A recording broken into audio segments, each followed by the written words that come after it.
I think the Natalie elphicke story is something of a Trojan horse, and it comes with its own problems for the Labour Party. It may have seemed a very good, clever ruse to take advantage of a member of the ERG, the European Research Group, crossing the floor to the enemy, the people that she'd criticised for not having a plan about these small boats. And it may have seemed good at the time, but only a few minutes later, really, the rot starts to pour in. How is it possible for Sir Keir Starmer to accept Natalie elphicke with such open arms when at the same time he is so censorious and so dismissive of people like Jeremy Corbyn and Diane Abbott, who still hasn't got the whip back? And that, I think, is the problem. So the theatre of yesterday threatens to split the Labour Party at exactly the point when a united Labour Party can almost certainly outstrip and outwin anything that the Conservative Party has got to throw at it. And Natalie elphicke, there are even some people in the internet, in the chat room, suggesting that Natalie elphicke was a Trojan horse, was set up to scupper Labour's ascent, to scupper Labour's increasing progress in the polls. I think even yesterday, while I was watching this, I was thinking, when are we going to see the first defection from the Labour Party to George Galloway's party? I know that he's approached Jeremy Corbyn and was rebuffed, but there may be others who may be significantly more amenable to what George Galloway has to offer. And George Galloway is a charismatic figure in his own right. Natalie elphicke seems to be somebody who takes advantage of the situation. She reads the room and she grabs what she can, whether that's her husband's seat or whether that's selling the inside story of her divorce. Even if she then turns round and defends her husband, who was accused and found guilty of groping people who worked for him, screaming around the house saying, "I'm a naughty Tory," and was then imprisoned.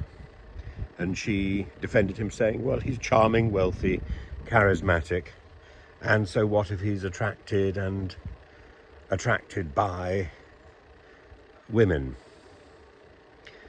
I think, of course, the idea that somebody is charming is not necessarily a positive statement. We've got used to hearing it as a positive statement, but it doesn't necessarily mean it is.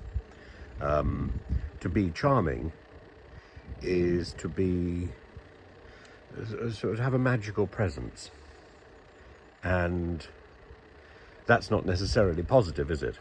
That can be as negative as it is positive. So there are many charming individuals in politics. It would be silly to say they're not charming. It would be silly, for example, to say that Boris Johnson is not charming. He is. But whether or not you want him constantly at your beck and call, whether or not you want him in your dining room, that's another matter. Personally, I think he would make a very good dining room guest. Would I trust him? Rishi Sunak is charming. Genuinely charming. But do I trust him to run the country? On the evidence of the last 18 months, the answer is no, because there's no authenticity in Rishi Sunak.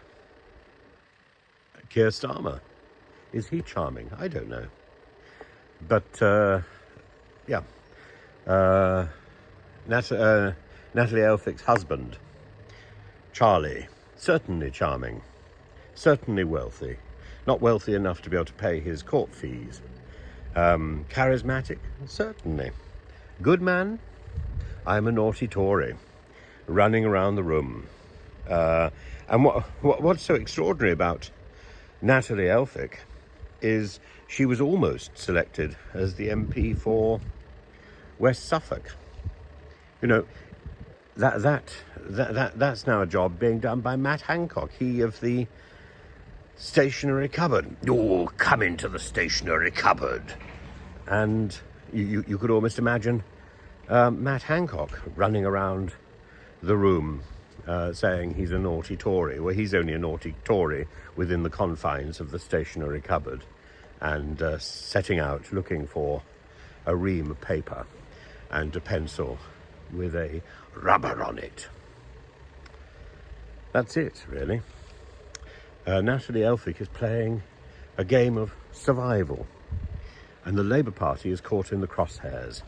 And it's a game of survival that she's played quite well over quite a long period of time.